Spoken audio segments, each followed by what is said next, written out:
Well, welcome everyone for this fifth community call. So the topic of today is hood co-design and participative translation. So it's related to the DIY windbreaker that we released in May, but it's not only focused on this. So I'm gonna explain it a bit later. But first of all, there is something special today. There is something to celebrate because it's the 30th birthday of Danielle. Happy birthday, Hey! Oh. Danielle. Happy birthday! Happy Aw, thank birthday! you. Yeah, that's kind of a special event that needs to be there. Oh, you're so sweet. Thank you. Yeah. You are the baby of the band. You are the youngest. hmm hmm Now we're all in our 30s or above 30. How's that? Yeah, 30 and a half for me. Yeah. Yeah. Oh, thanks, guys. So before going ahead in the community call topic, I wanted to bring up the topic of coffee drinkers. You may have noticed it on our website. When you register to an event now, you have the option of taking a coffee access ticket. So it's kind of a ticket that allows you to support us with just the price of coffee. So thanks to all the coffee drinkers, that's kind of important to highlight because we're gonna talk a bit about our current activity. We wanted to be transparent in where we are at the moment. As you may know, the four of us are volunteering for the Zero Waste Design Online project, and we're kind of very busy with our own activity. So we have hired Mary Lowe since January for marketing support. And she's the one that contacts people on social media, trying to get some content ready for our Instagram, our blog, and even the newsletter. She's been a great help because we couldn't do it anymore. So yeah, so thanks, Mary. And yeah, the thing is that she's not volunteering, so the collective income currently doesn't cover this expense. We are currently in red. That's why we are trying to find some ways to fund the project. So far, it has been funded on personal funds and also some income from the workshop we hosted previously. And talking about our activity as well, in March, we registered as a non-for-profit organization. And this organization is based in France, but being a non-profit and international as well brings up more complexity than we expected. So it means less time for design, less time for social media, and less time for our community as well. We wanted also to highlight the fact that two of us went through a difficult period lately. So we want to make the first priority our mental health and our well-being. So that's why we are kind of not very active on social media and on the Slack forum. So that's it for our transparency, but it does not mean that we are not excited about the project anymore. We are still very excited about it and very excited to see many people coming to the community calls, to the workshop, and yeah, the community growing on social media.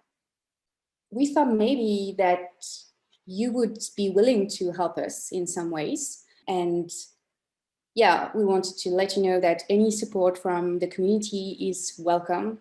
It doesn't have to be like financial support. It can be, any contribution. If you have an idea about a coming event, like if you want to suggest something, if you are interested about something and you want us to, to set up an event or co-host a community call. For example, in September, we have Lars, who is co-hosting the student community call. We haven't communicated about it yet, but we will be soon. So that's an option for you if you want. And also, for example, if you want to host a community call in your language or for your specific time zone, feel free to, to just say, hey, I want to do it. I'm willing, I feel comfortable. And you can do it on behalf of Zero Waste Design Online Collective. And also on the Slack forum, if you just want to share information, we don't want it to be top-down, like top-down information. You can, if you find an article on the web, or if you find some content that you think may be relevant for the community, just share it, and yeah, you're welcome to do it. Also, if you want to help us co-develop the designers and pattern directory, is the topic of the 7th community call coming in August. And also there is a topic of translation that we're gonna discuss after that. Considering all what we've said, like the community calls are free events that required like quite some time to prepare. For some community call, we spend like up to 4 days to prepare. So we thought maybe we could rethink the format, and we wanted to be less top-down presentation, less formal, more participative, and more discussion as well. So that's the intention. We'll see how how it goes. Maybe before jumping into that topic, you want to share some thought about what we've just shared. And also, if you don't want to speak up, feel free to share in the chat box as well, and we can kind of read it out and respond that way too. Mm-hmm. There's a question about the recording being available afterwards. Yeah, it's currently recording in the cloud, so let's hope it's going to work. Last time I messed up with Danielle workshop, so I'm hoping. It'll work. Have faith. Hi guys, it's Dea here. I'm from Singapore, and I'm really interested in the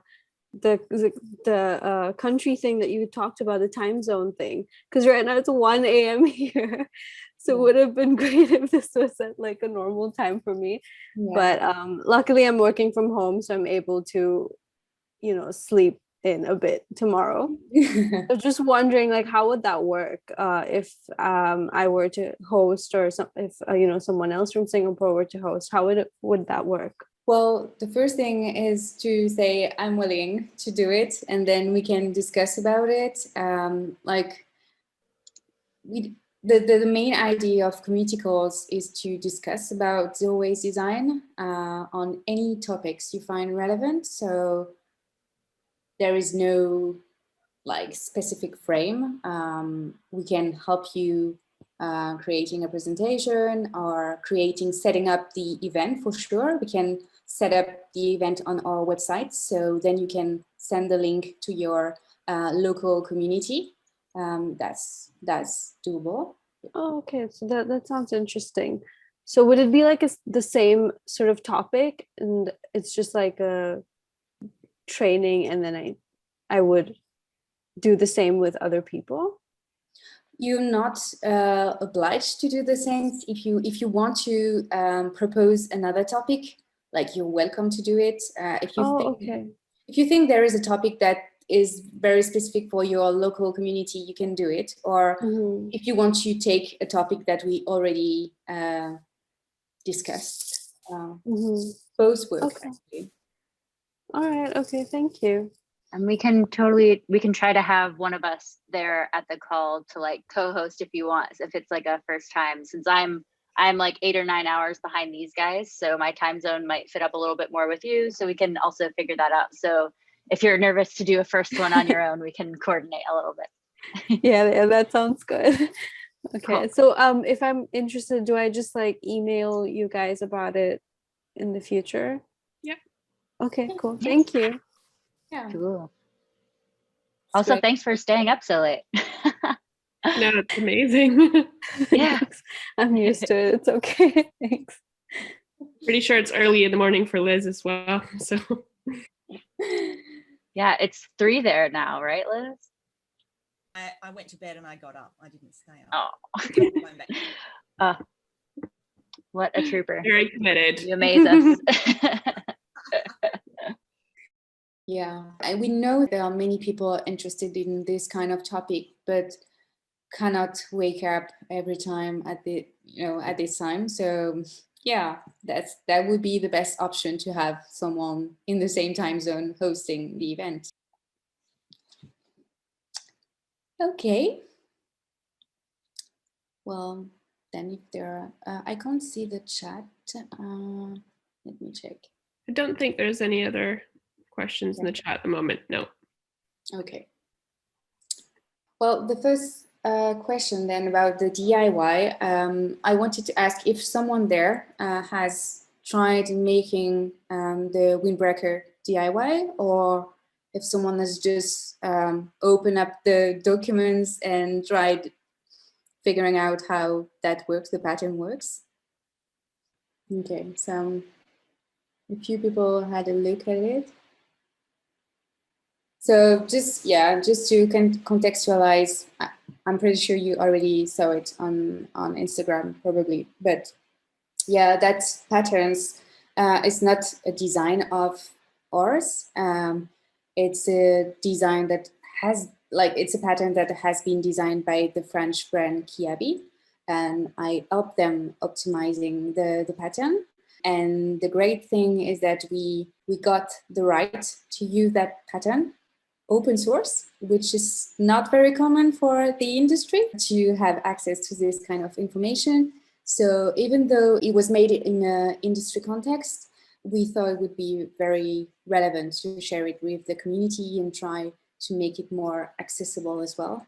So it took us quite a long time to prepare this DIY. So yeah, it was not the easiest DIY, and maybe not the easiest DIY to start with if you want to start with zero waste design. So yeah, that's why we wanted to get some feedback. So I'm just looking at comments. Did they ring you up and ask you? Sorry, I can't hear. How did you get to do it in the first place with them? You mean the project itself? Yeah. Well, they are based in the north of France, and this area is quite, there are a lot of textile brands in this area, like designing and like manufacturing garments. And an acquaintance of mine introduced me to the design team of Kiabi. And yeah, I presented them the zero waste design concept, and they were very interested because they wanted to try some eco-design action, but they didn't know where to start from. So that's how we started to work together. Yeah. So Marketer is working on a minimal waste pattern that could use some input to make it zero waste. Yeah, totally. If you want to share it with your community, please feel free to do it into the Slack so we can, share some input or stuff with you and try improving it. Cool. A few people are discussing about the video. Yeah, the video was quite a challenge to do because it took me 10 days to edit and to write the scenario and release the video. So it was intense, but yeah, useful. Well, then for the people who are starting project, just starting to read the documents, then feel free to get back to us if there is something unclear, or if you think that some explanation are too complex, or this kind of feedback would be very helpful for us.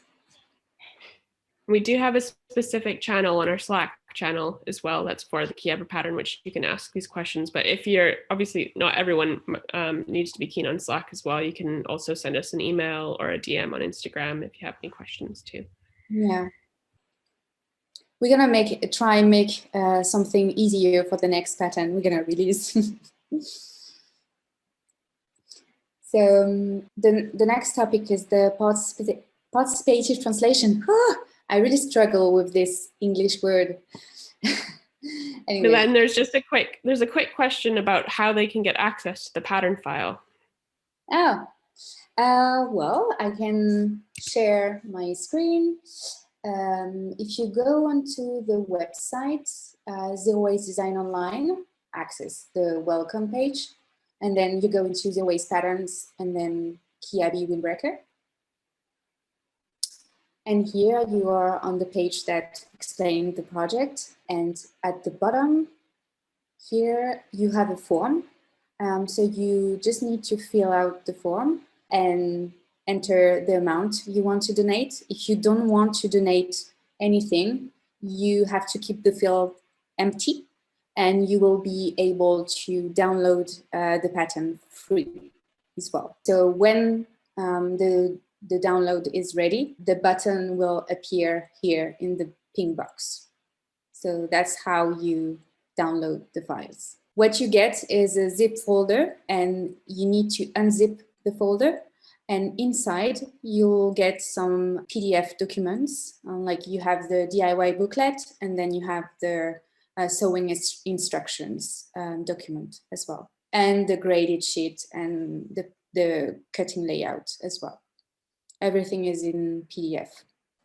So for the participative translation, initially I was meant to do it by myself, but it was a huge amount of work. So we decided to start with English, and then I would do it in French for the French community. But eventually I didn't do it.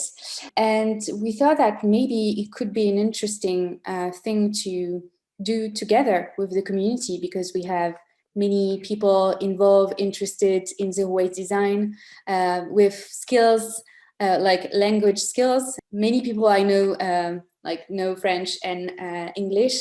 So, and as well as other languages, like on the post that we did on Instagram, some people said that they would be interested in translating in Portuguese, in Italian, or some languages. So we thought it could be great to have a process where people collaborate on the translation and not only a single person does it.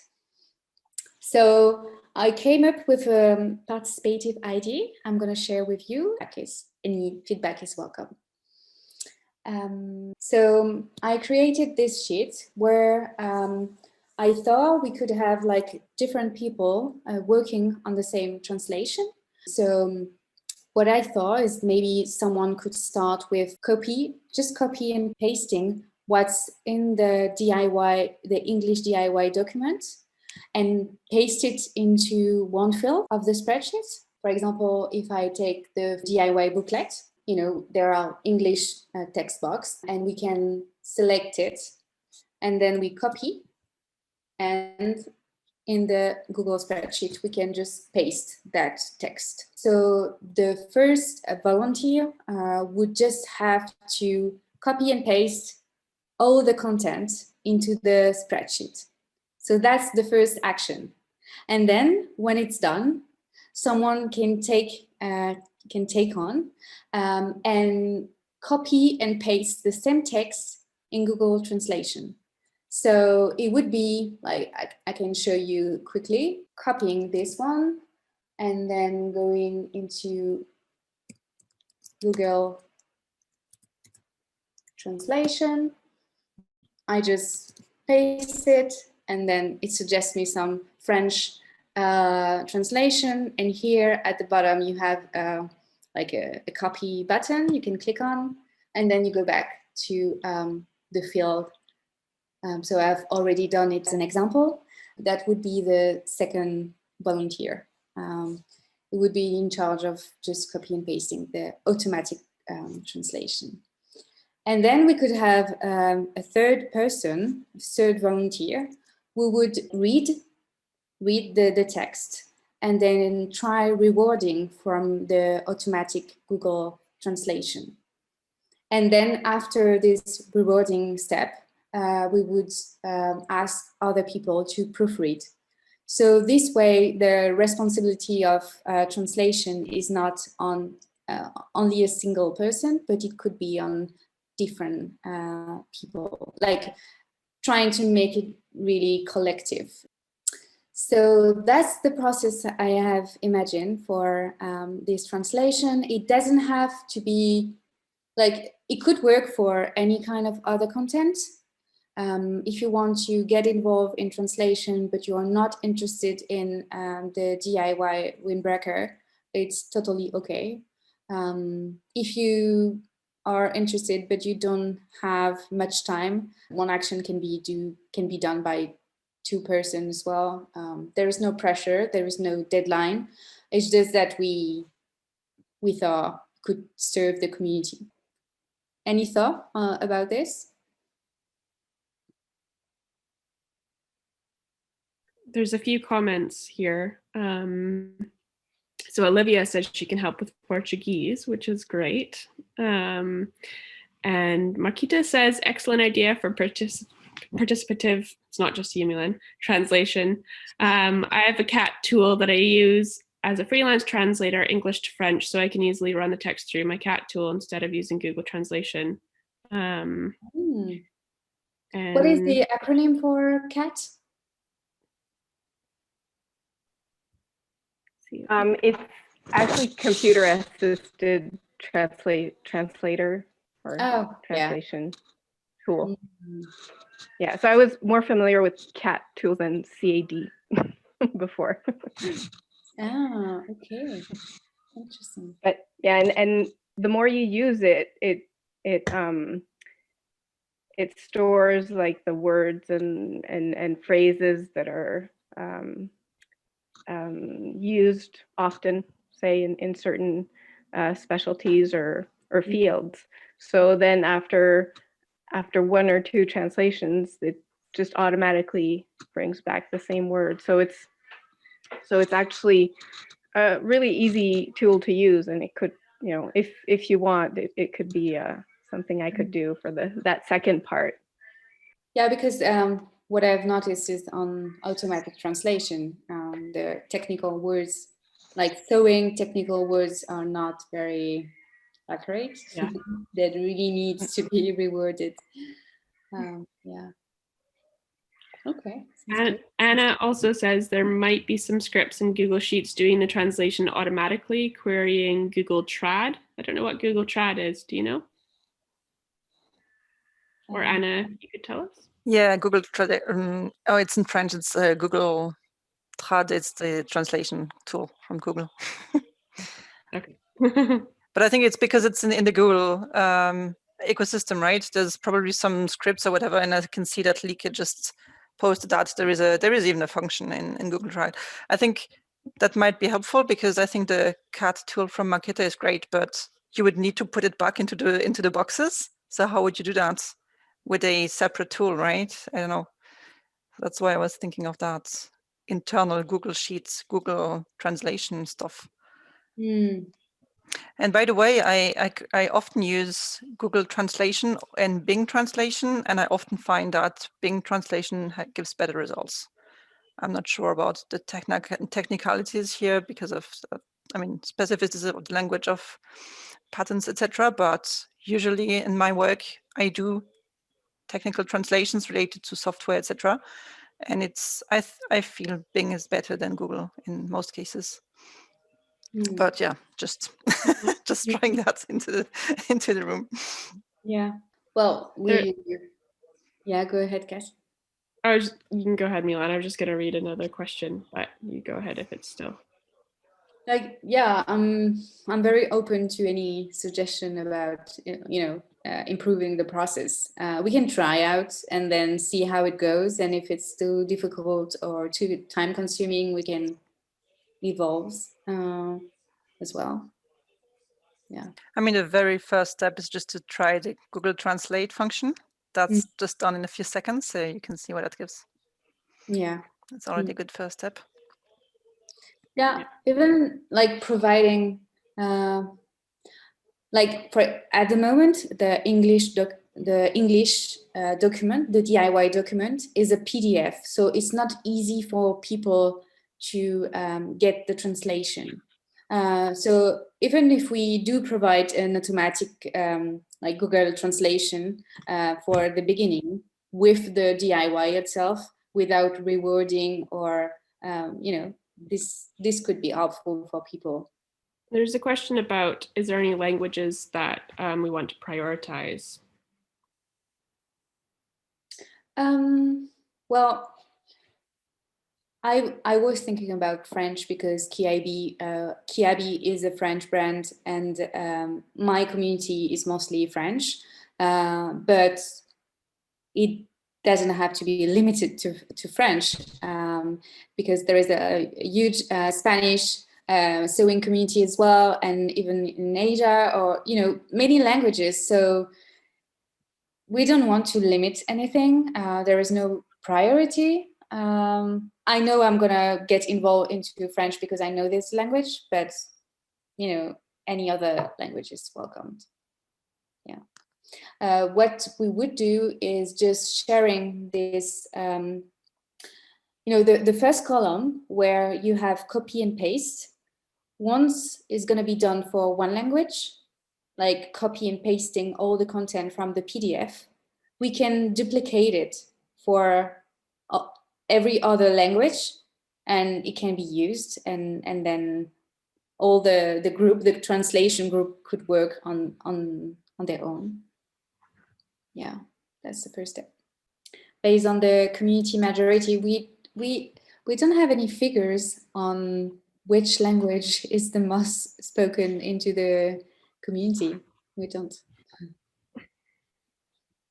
But for sure. Maybe that's something we could do a story or poll about or something to find out more. Like also French, like I know many French people are not very confident with technical English information or just English. So that's why we thought it would be relevant to have it. And I think the same is to be said about Italy. Yeah. Many Italian people, they don't even watch if it's in English. They don't feel comfortable with it and ease, so they won't even try. Yeah. So I think to have a variety of languages will also attract more people, because it permits you to give a more create a more immediate contact with people. Yeah. For example, in Germany, we know like German people are quite fluent in English, so they wouldn't need to have that kind of detailed translation, but it's not the case for every country. Yeah.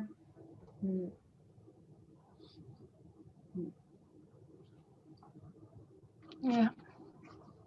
Oh, another volunteer, Marie-Charlotte, for French translation. Cool. Okay. So yeah, the next question is who's in, like who wants to contribute? There is for sure there is no pressure, and you don't have to if you don't feel like you have some time to volunteer on. It's okay. What I suggest then is that we go to the Miro board, where we're gonna start using the board and bring up the topic of co-design. So let me share with you the link into the chat. Here it is. So for those who haven't used Miro already, it's a collaborative tool, like online tool, where we can all be on the same document, modify, upload things, type things. So it's really nice to use, but it's okay if you're not comfortable with. It's weird at first. Is the link working? Yeah, it's worked for me. Okay. So it asked me to sign up. Is that normal? Shouldn't I access the link that you just shared? You should have access because we have a paid account, so you should.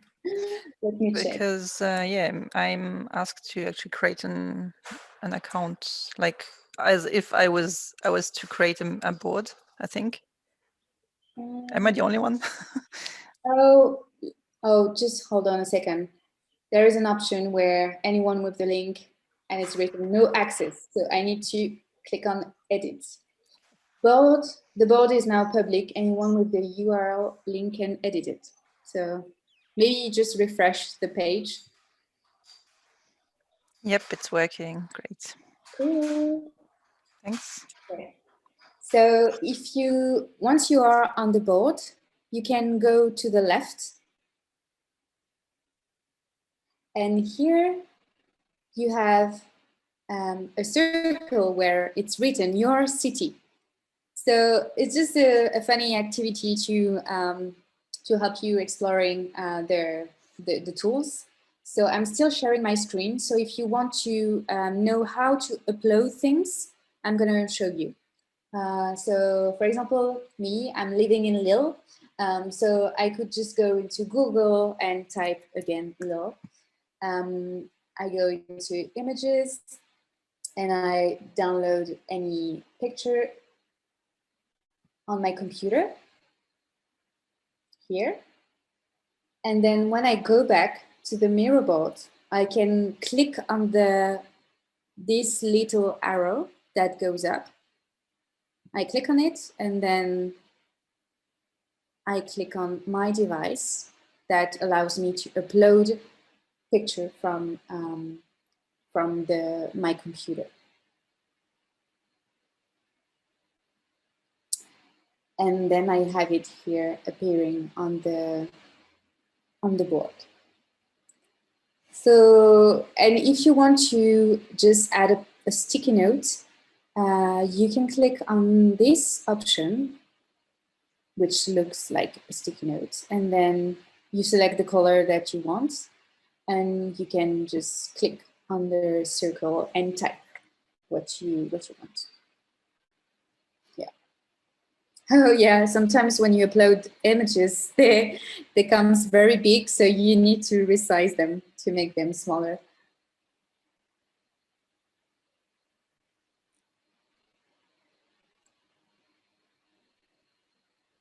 Oh, Kelowna. I guess it's UCAS, right? Yeah, it's me. Okay.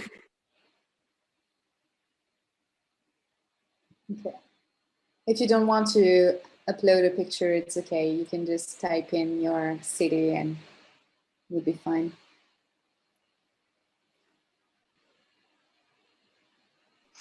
So it's super weird. I don't see the same thing on my end. Oh, really? Yeah. What are you saying?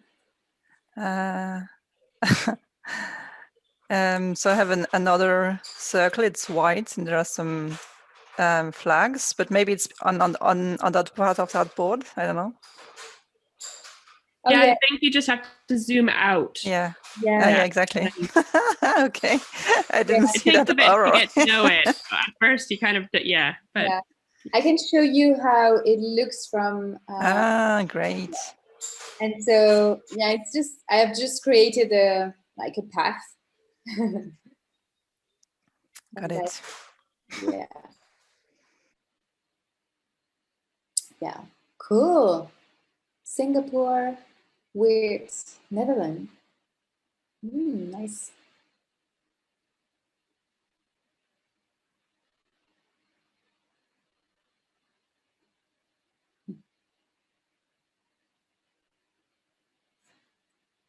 Great. Well, once we've done this, the next, if you follow the arrow, the gray arrow that goes to the right,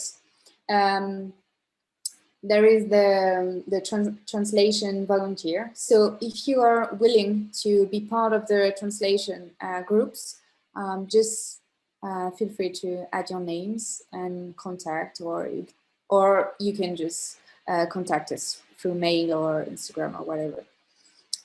So the next step is that I'm gonna contact all the people that are interested by languages, and then we're gonna create a Slack group and try coordinating our translation actions.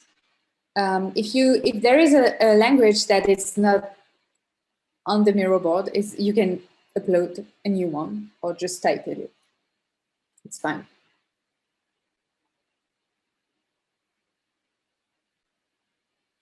So the Miro board is going to be open after the community call, so you can still have access after if you want to go back and input your names or whatever.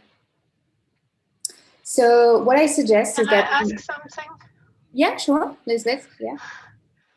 I dropped down of the Zoom, so I don't know what is happening. I can't see Miro in this moment, and I can't see the Zoom. I can hear you, but I can't see you. Oh. Have you got any ideas on what to see you? I don't have any. It's really weird because when you started talking about Miro, I switched to Miro and then Zoom dropped out. So I re-entered from the mail, but it's not possible to re-enter, or I don't see you. I continue to hear you, but I can't see you. You might have two desktops open, and you just need to switch back and forth to your other desktop with Zoom on it. Because if it's full screen, it usually opens in its own little desktop. Okay. And then to switch in between mine, I usually press F3, and then it brings up options to see all of your windows. But I got it. That could just be my computer. I got it. Yay! Amazing. Thank you. Yeah, no worries. Oh, so annoying it was because I could only hear you, so I haven't seen what you have been talking about. Ah. Okay.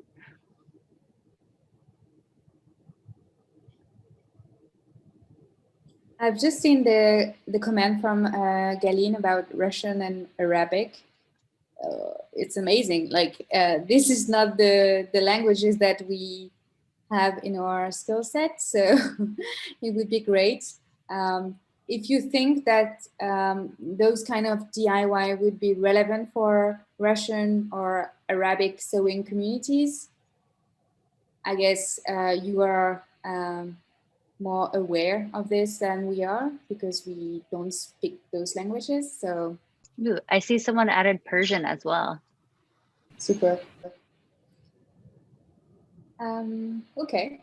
So then I suggest we move on. So if you follow the gray arrow, then you're gonna go to the Hood Co-Design Circle.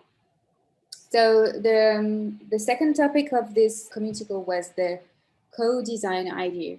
Like I'm just giving you an example. Currently, the four of us, Danielle, Cassandra, Holly, and me, we are offering some services for a company. And we decided that for this company, we would design collectively instead of being on our own.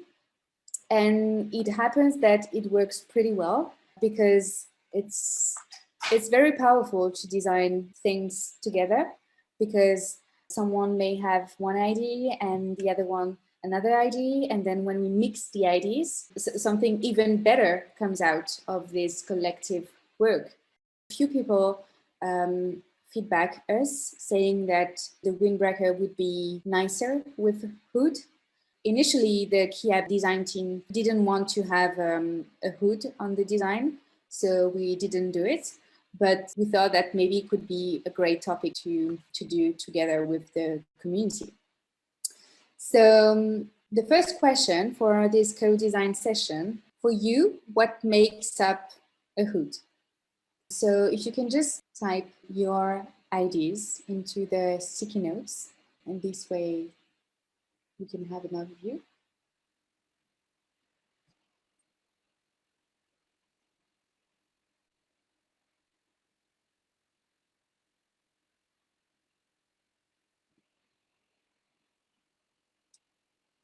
So I'm reading out loud the ideas. So in conventional pattern cutting, there are often 3 pattern panels. Protection from the elements, concave and convex curves, adjustability, nice finishing and lining, can be closed tightly to protect from mosquitoes. Funny one. I would have said protect from the rain first, but mosquito is an interesting one. Has to look neat on the inside.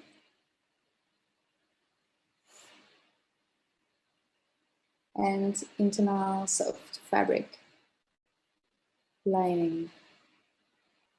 Can be removable using a zipper and can also cover glasses if needed.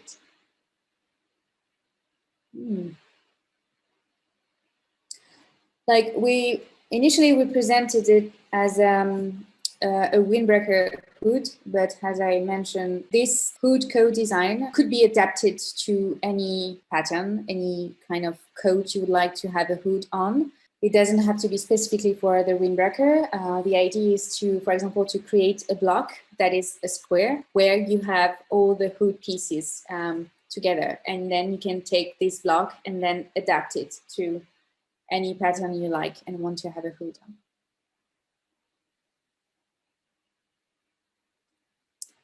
Okay.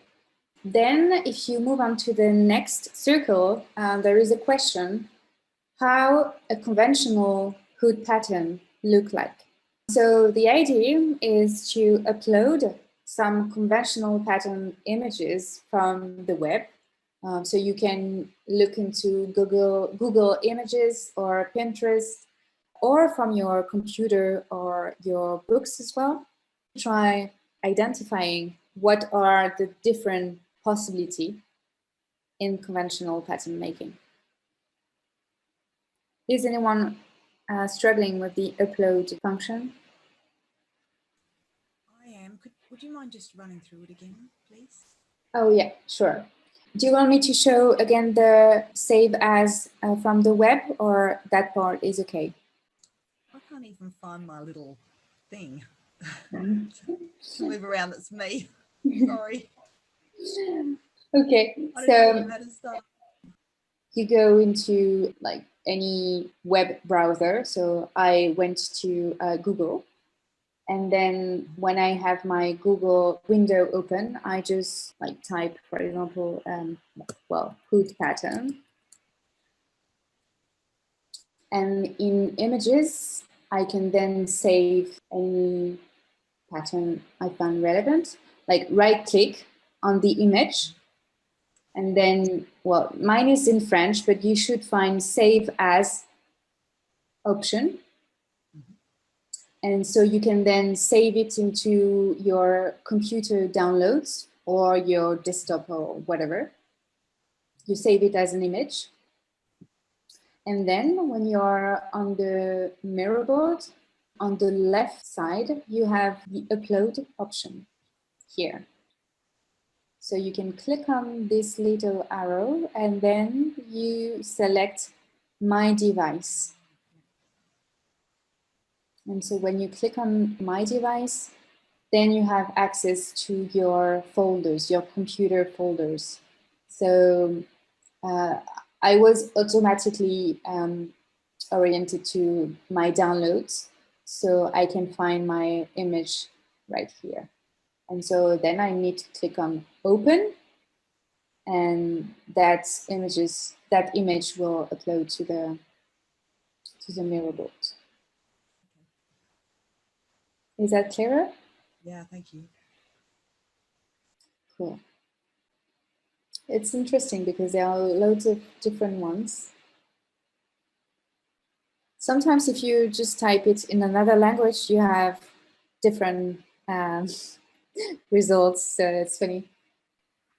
Yeah. Also, if you add like DIY or like hacked pattern or like things like that, you get some really interesting stuff. I keep seeing patterns now for hood scarves. Well, we can add some later as well. But the next question is, which lines, elements from the pattern are the most important for a good fit and for the grading? So if you go to the next circle, so you go onto the right side of the mirror board. And just for anyone who maybe doesn't know what grading is, it's kind of making it in multiple sizes. So yeah. If you don't know anything about grading, it's fine. It's just, what do you think, like, it's important for a good fit? I was just going to say, one of the things that I found when I'm teaching from like conventional patterns, and I have students of different sizes making hood patterns, is that often the hood pattern is graded, like larger and larger and larger and larger for, you know, a big size, but often people do not have a different size head, you know, than someone who's, you know, a size 12 or a size 18. Or so I find that maybe I would consider whether hood patterns actually need to be graded in the same way that, you know, the clothing is graded. I think that it's maybe quite extreme and not enough thought has been put into it, I think, you know. Yeah, there is one sticky note, the neck circumference. So that may be the only area that needs to be graded. I don't know, Liz, you're a grading specialist. Yeah, I agree. As long as you can make the neck circumference fit, but you really only need to be able to do that up to about for about 3 or 4 sizes, because once you get to someone who's about a 42-inch bust, the neck stays the same anyway. So say you're doing small, medium, large, you wouldn't need to make it any bigger than large anyway. So maybe you might only need 3 sizes of hood, 3 or 4 sizes of hood, just to fit onto 3 or 4 sizes of neck. So it would be free neck circumference sizes, not necessarily free like volumes. Like yes, yeah.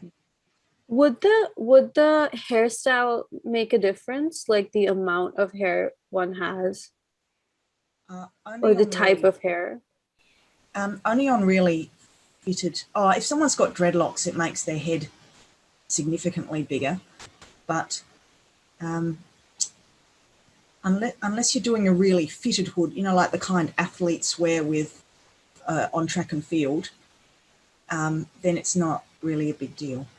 And sometimes you can make the hood, if the hood's just pleated onto a neck, you can just have one size hood and just the pleats are a different size.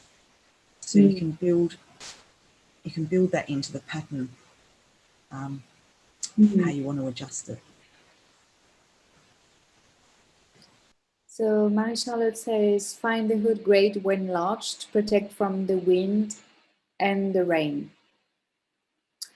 The thing is, I find is that when it's too large with the wind, for example, me, I'm biking a lot, and for a windbreaker, if the hood is not fitted enough, or if it's not adjustable, like it goes off my head, and it's not useful anymore. Yeah, sure. I think so. But I have one, and it's for the winter most, but it's really large and covering, and I love it really because I'm finding protected from everything around, and I think it's protecting hood. I love it. But the fabric is heavy, you know, so that it doesn't goes everywhere. So maybe the fabric is important as well to find which is the better form for the hood. Yeah. Yeah, totally. Hmm. If it's a So- light one, for sure it's gonna fly over the edge. Someone says it's helpful to have a drawstring, and another idea is having cords so I can tighten around my face. Yeah. So we'd need to have a drawstring tunnel then. On the windbreaker, there is a drawstring tunnel that could be used for, but it's only on the neck. It's not, for sure, it's not on the face. On many sportswear pattern, there is concave curve on the back and then a convex one on the front. And I wonder how that really impacts the feet. Is it necessary to have that curve, or? I would say the closer fitting the hood is, the more important it is. So the bigger the hood is, the more you can get away with sort of like a 2 rectangle sort of shape. Yeah. So the more fitted it is, the more curves you need to put into the pattern, just like with anything, I suppose. I was going to say the other consideration is the garment we're putting it on, because I think the windbreaker is a bit more oversized, like unisex, right? So it would make more sense to have a less fitted hood. So some of those ideas we can explore a little bit more. But it's good to have both options and be able to understand how we can do both fitted and non-fitted. And I guess having like a drawstring or a cording along, you know, if it's a bit bigger, at least it makes it allows you to kind of pull it in if you're needing to, keep it secure. In Glasgow, there's crazy wind here, so you need something like that. Otherwise, like you're talking about, Mylène, it just flies off. Is the windbreaker pattern, could you put the hood in so it folds up into the collar? Well, on that one, it hasn't been designed for it, but since there is a upper and under collar, we could fold it into the collar. Maybe adding a zipper or top. Yeah, because it's reversible as well. So we would need to find a way. Yeah. But yeah, I like the idea of being able to hide the hood sometimes when you just don't need it. And then if you go to the right again, there is a final circle in pink that asks any optimization ideas. Has anyone already had some experience designing a zero waste hood in the past? I've done a few different hoods over time, and usually they're linked with other pieces. So like I've designed a few hoodies where the curve of the pocket bag entry fits the curve of the hood. I'll draw a little sketch of it on the Miro board, but integrating it with other pieces can help get that shape that you can't normally get just with hood pieces alone. Yeah. And some sportswear projects as well. I have like the hood shape was the priority. So the fact that it's convex and concave, we made it fit with the sleeve, but yeah, it was not zero waste on its own as well. I was just going to say, don't judge the proportions on this. Obviously, I'm just sketching with the little Miro pen tool, but I think you get what I mean. Yeah. Ah, interesting. If some people want to sketch into the Miro board, you can, on the left side of your screen, you have, in the toolbar, you have the pen tool that you can activate. And then you select the thickness of the pen, and then you can draw things. Otherwise, you can also try playing with paper. It doesn't have to be a sketch on the Miro board, of course. Sometimes it's too digital to make it work.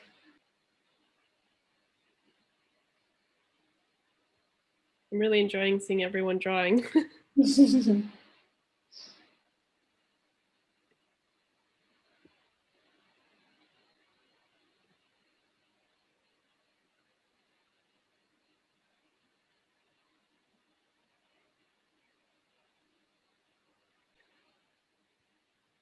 Liz, do you have any, I'm trying to remember if you have any garments in your book that have a hood. Yeah, I've got two. Okay. I've got, this is the there's a hood here on this one. Yeah. And it's only just made from 2 squares, and then you to fit to different neck sizes, you just take a bigger centre back seam or a smaller centre back seam. Right. And then how does it fit on the, because you said it was 2 rectangles? How does it fit on the back of the head? Is it like squared? Does it look squared or? Oh, so what I usually do is I stitched that pointy bit that ends up at the top of your head. I just stitched across, and I cut the triangle shape off and used it for something else. But sometimes I leave it in there.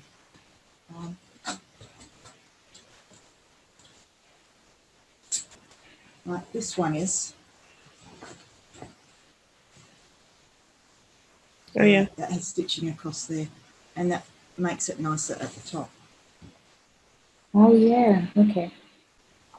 The other one in the book is the dressing gown that has a gusset up the back and 2 sides, but there's only a central seam there, so the gusset only comes to there. But because it was because I had to put a pattern in a book, they were just square shapes. They weren't curved like you could easily do on a PDF. And my drawing isn't really helping. Let's see if this works. There it is. So if you take 3 just rectangles, Yeah. and put them on each other, and then you have a little hood. So you are overlapping some parts, right? Absolutely, yeah. At the inside, you can also see them overlapping. But at least you'll have some of that curve. This way you can play with fabric scraps or patchwork as well, like, you know, using different colors and be nice. Yeah. Maybe you can take a picture and upload it on the board as well if you'd like. Don't worry, if not. I really don't know how to take a picture with my phone and then get it on my laptop on one of the boards. Okay, don't worry. If you want to, you can just send us an email. Do you know how to upload it into an email? Yeah. I'm not completely. Okay. Then you can send us the email and we're gonna upload it to the Miro board then. Ah. Yeah, that's an option. Anyway. Give me some minutes. No problem.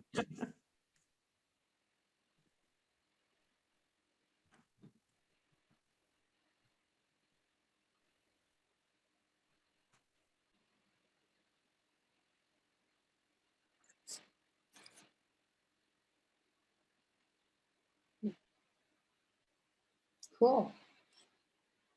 Well, of course, you can keep on thinking about those hood optimization ideas and upload them to the Miro board afterwards, after the call. And maybe the next step for this kind of co-design practice is to do fast prototyping.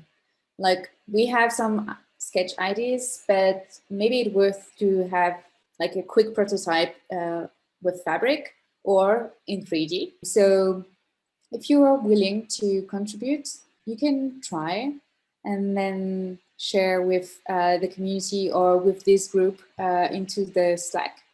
Mylène, do you want to also mention about the questionnaire for anyone who is going to work on the pattern to get feedback? Yeah, so all the people that who have downloaded the pattern, I sent an email last week asking for feedback.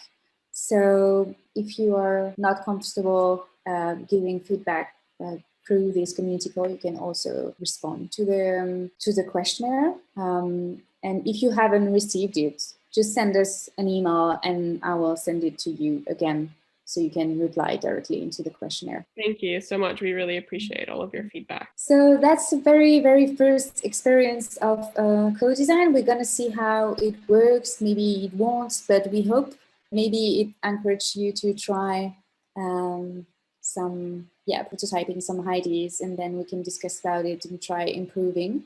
And if we find it relevant, we can organize a next calls about it. It doesn't have to be a community call, like named community call, but it can be just a follow-up call with all people that are interested in this good stuff. Any questions? Nope. Okay.